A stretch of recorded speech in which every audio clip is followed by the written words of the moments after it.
Welcome to Peace of Mind for Pet Parents, the podcast by BrightHaven Caregiver Academy. I'm Gail Pope. And I'm Karen Wylie. And together we're here to support you in navigating life with your aging or ill pets. We know how deeply you care for your beloved companions, and we're here to offer guidance, understanding, and resources for this meaningful journey. Each episode, we'll explore topics that address the daily challenges, emotional realities, and choices you face as a pet parent, helping you and your pets find peace, comfort, and joy. Whether it's making sense of a new diagnosis, adjusting to changing needs, or simply seeking a place to feel understood, you're not alone. Thank you for being here with us. Hello, and welcome back to Peace of Mind for Pet Parents. I'm Karen Wylie, here as always with my wonderful friend Gail Pope. Today we're going to begin talking about something that our students in our advanced training at Animal Hospice Group have been talking a lot about the last week. That is the word hospice, because they've been doing a little research on it for themselves and of their own pets, trying to see what hospice services are available in their area at veterinary clinics, then also beginning to look at it from the standpoint of how they're going to serve their own clients in the future. What services are available where they could recommend to pet parent clients where to go. This is a particular clinic that is receptive to supporting you and your pet and providing hospice care. As you know, in the community last week, everyone was pretty well indicating that they were very frustrated because every clinic they were contacting was not actually offering hospice care. It was more bundled together with a quality of life evaluation and then a discussion of end of life, which typically would be recommending euthanasia. Our students were not that receptive to that being the state of animal hospice in the world today. So I thought we could start today by talking about what the word hospice means to us, you and me, as well as what it seems to mean to other people out there. You want to go first? No. It's hard. I come up against this so often. First of all, it takes me back to when I was first introduced to the word hospice properly within the animal world. But I said I didn't want to know anything about it because my work was all about living and not dying, that we concentrated on our animals living well all the way to end of life. So no, really don't do hospice, don't want to know anything about it. So I think so many people that we come into contact with have that from their childhood. The word hospice means death and dying, and so they shy away from it. What it means to me now is obviously something entirely different. It is comfort care, love and support all the way through living, because I did finally discover that it actually does mean that. But out in the world, it's come to mean the actual end of life. I've read so many books, I just love them and talk about it all the time and bore people, from authors in the world of human hospice and palliative care. Therein comes another word that needs to come into the discussion too. When you read all the stories of people experiencing hospice care at home with their loved ones, with a hospice specialist visiting on a routine or whenever needed, it's a beautiful thing. However, in the animal world, it hasn't quite taken off as it's meant to. I think people are starting to catch up with it. And a lot of people in the veterinary community have already caught up on it. Then others within the veterinary community, as you said, they have, but they haven't spotted the gap in the middle, which is actually the hospice part. Obviously, a quality of life discussion is very important, but it's only important to us to look at what can we do to make life better? How can we improve this living situation rather than look at it as a dying situation? And obviously it is and does become, or may become, or will become, but so many people and animals in my experience have entered this world of hospice. Things have changed, maybe their diet, the medicine they're taking, little by little, the comfort, and suddenly, oh my goodness, 10 years came off his life and he's jumping here and going there. And you wouldn't use that word anymore because they are really living. And I think those are the precious things that need to be taught to people so that they don't just hear the word and go, oh, I don't think so. Somehow it has gotten interpreted to only mean the last days or weeks of life, when someone, what we would probably say, is really entering more the active dying phase. But even hospice in the United States, Medicare covers hospice for 6 months. They're not thinking of just the last few days or the last few weeks. They were looking at it as a 6 month, and they don't kick you off if you happen to live longer than that. But it is very interesting to me to think about it, because when hospice first came up as a concept in the late 70s, very early 80s, it was really about body, mind, and spirit. It wasn't just the medical. It wasn't just the physical. It was all of it. That's the pinch, I think. I'll speak for myself, but sometimes I can speak for you too. Be careful. Be careful. But I think that's what gets us now, is that our view of what animal hospice care can be, the full spectrum of it, does cover body, mind, and spirit. It's because we have several layers to it in the training we do, the podcast conversations we share every week. We're looking at what's happening for the pet in terms of the physical experience and journey the pet is going through, what the caregiver is going through as well. There's quite an emotional journey that the pet parent is on. Then we also look at the relationship between the two. For the pet, it's not just the physical aspect of the pet's journey. We also look at it from a soul perspective, because we're looking at these animals as sentient beings that have opinions. They not only have an opinion of their favorite cushion on the couch to sleep on, they have opinions and preferences about everything. And many of them do show us that they have a sense of when they're physically declining and when they're getting ready to leave us. So when you and I are talking about hospice, we're trying to look at all of that. And that isn't what I see happening in the veterinary world. Not that I expect them to feel like that they're taking on the entire spectrum, but to just look at hospice care as a medical crisis defeats the purpose of hospice care. I just had an idea. Yes. Actually, I've probably shared it before, but it really underscores everything that you've just been saying. If vet school taught hospice care as part of this 5+ year curriculum, that everyone learning to become a veterinarian was taught the basics, at least, of hospice care, and then they could enroll in a speciality course at a later stage, perhaps, dive deeper. But it is a lack of education. And yes, it's a lack of education, not only for veterinarians, but for all of us. So if everybody learned more, then we would all approach the end of life with a very different attitude. It would be acceptance. We'd learn about letting go. We'd learn about all the problems that as a society we face. You've only got to read the news at the moment. Letting go, acceptance, living in the moment. They're all things that people are desperately trying to learn and teach each other. So when you take those words and you put them into our world, that's what we learn. That's what we learn in the field of hospice care, because it is about going with the flow. It's letting go of the fears and the worries and the anxieties. Obviously not totally. We're human. We don't exactly know what happens to us once the switch is turned off, if you like. We don't know where the soul, the spirit goes, what happens to it. And some of us don't even believe there is one. So there's a big gap there that we could all learn an awful lot within. I agree with you. What a surprise.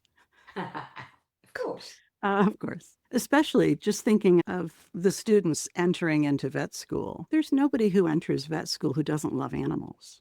Exactly. Who hasn't been like us and carrying around a 1.5-year-old kitties and so forth. They understand the love. They understand the relationship. Oh, yeah. But then when they go to vet school, end of life becomes so medical. That's why you and I have had conversations about, do we call what we do home hospice care? How do we distinguish what we encourage and the training we try to do to help pet parents develop a caregiver's eye so that they're observing and taking notes as they're caring for their pet at home so they can interact more effectively and be a better partner with their vet? Do we call their hospice a veterinary hospice or medical hospice? I try to find a way, because just calling it hospice care doesn't have any meaning anymore, because it's been interpreted in so many different ways. Exactly. And calling it veterinary hospice makes no sense because hospice care, it's for people and animals. Basic principle doesn't change. It's supposed to be. Of course, in the human world, the problem of finance and what it costs and the money aspect of it has stepped in. I guess that's coming into the animal world as well now. It's a shame. Yeah, it is. In the United States, we're so generally skilled at attracting consumers for products and services. We know that our language, our vocabulary makes a huge difference to attract the right people to your product or service so that they buy it. In this case, you and I don't think about them buying into hospice as much as being able to find the support they need when they need it. I guess last week in the community with our advanced students, it's not just you and me. Again, it's our students bringing this issue to us at time, that it's not just in my location or your location, but we have people from all over. So what do you think we should call it? Of course, we talked about palliative care, but I've never had a veterinarian tell me that what we were doing to support one of my pets was palliative care. And it's another word that the general public, for the most part, don't really understand, and it sounds scary. For them, palliative care is suppressing a symptom by drugs. In most cases, yeah, for conventional. Yeah, that's what's scary. It's, oh God, it really is. So I don't know, but the problem is that true hospice and palliative care, as known in the human world, is a beautiful thing. Although it has its problems, it's ingrained in society. So in the animal world, although in some ways it would be wonderful to change the name, I don't know that it could, because it should be that same thing. It shouldn't be different. The closest we've come is bringing the word animal in to the Animal Hospice Group. So we've kept the hospice word, we've put animal in front of it. It makes sense. But in general use, to take out the word hospice and palliative care? I don't know. What would you call it? If you could actually just wipe it out completely, what would you call it? I don't know, but I find myself talking about comfort care as a way to further define hospice. Certainly, we've talked about taking a soul-centered approach when we're looking at the hospice journey for the pet and looking at it from a spiritual perspective, which, as you've said, not everyone will claim a particular form of spirituality or religion. Yeah. So I don't know. Of course, we have quality of life care. We put that into the living assessment tool that we're monitoring quality of life care throughout the time that our pet has been diagnosed with a terminal. I think you might have just got it. What? In the word living. Because hospice care, it isn't about dying, it's about living. And living well to the end of life. I guess I keep saying that, and it's far too much. It's too long to use as what should we call it? But the emphasis on living, not even just living, but living well through the last chapter. Those are beautiful ways to express hospice, I think. But to change for one or even two words, I don't know how you're going to do that. It may be that we just have to define how we define it, how we see it, and just keep talking enough and long enough and in as many places as possible to bring this up, to have this kind of discussion.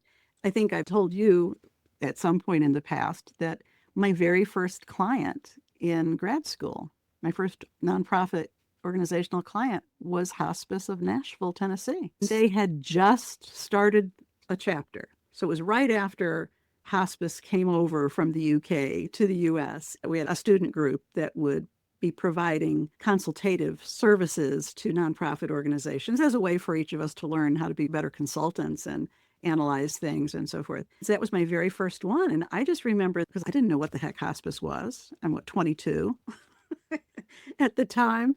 And they were just said, we help people who are dying and we help their families too. And it was like, wow, really? Isn't that great? So even at the very beginning, they didn't have a real understanding of how they were going to do it, but their overall mission was to help and support the person dying and to also figure out how to support the family of the dying patient. Sometimes just going back to a very general view of it all allows you to look at it differently and reinvent it a little bit, because it's really not just about filling out a quality of life evaluation form to see if a pet is ready for euthanasia. That is not hospice care. And yet somehow, for some people, that's their definition of it. So basically, bottom line is that all the students, vet students, just about anybody who would be interested in stepping into the world of hospice and palliative care for animals, once they become certified, then while they're being certified, and of course that's going on and has been for quite a long time now, but the word hasn't really got out into the veterinary community that once they start thinking about quality of life for one of their animals, they also start thinking about, if quality of life isn't as good as it was, what do I have to offer? What can't I fix anymore?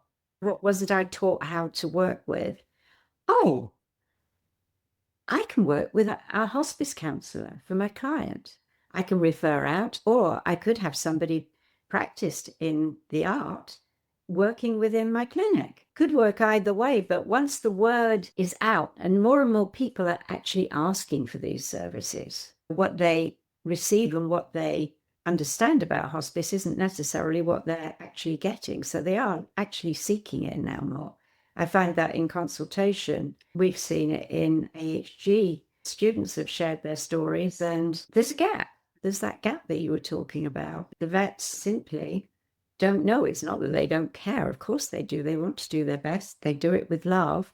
They can only do what they've learned. And their job is to attend to the physical aspects of the pet, the medical. That's part of their job. And yet the pet parent, their client, and the people who come to us as well, they're looking for that philosophy. The whole family care is how we look at animal hospice.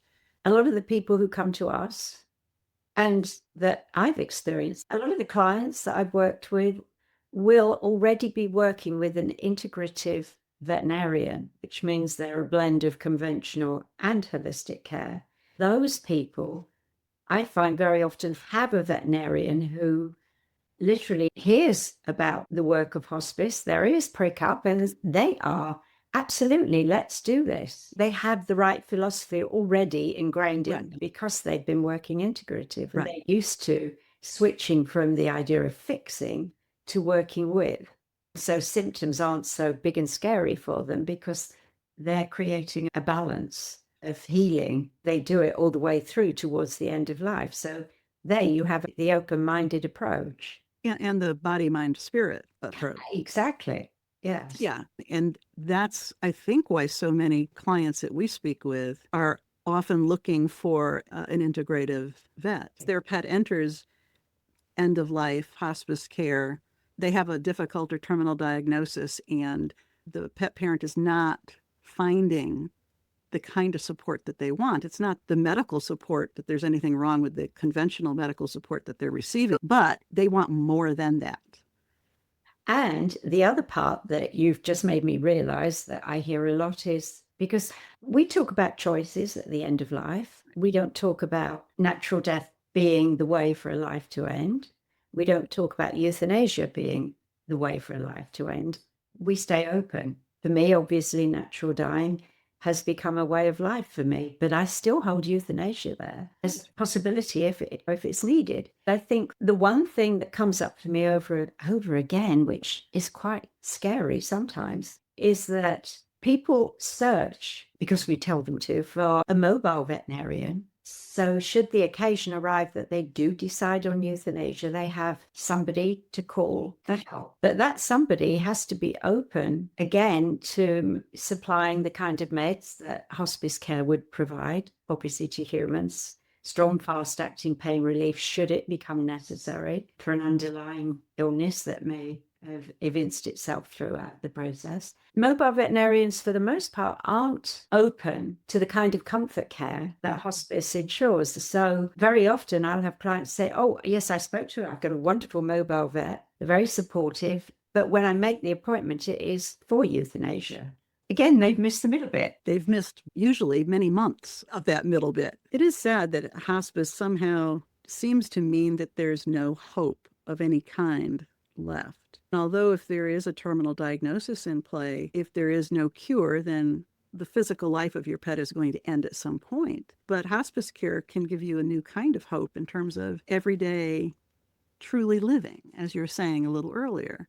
Still having good days and monitoring so that you're staying on top of it Sure, your pet is enjoying every day still, whatever level of comfort care is needed. I just think there's just so much positive about hospice care that finding a way to really be able to help people take advantage of it wherever they are is something I hope we can help happen as we continue forward. You just have to keep on talking, don't we?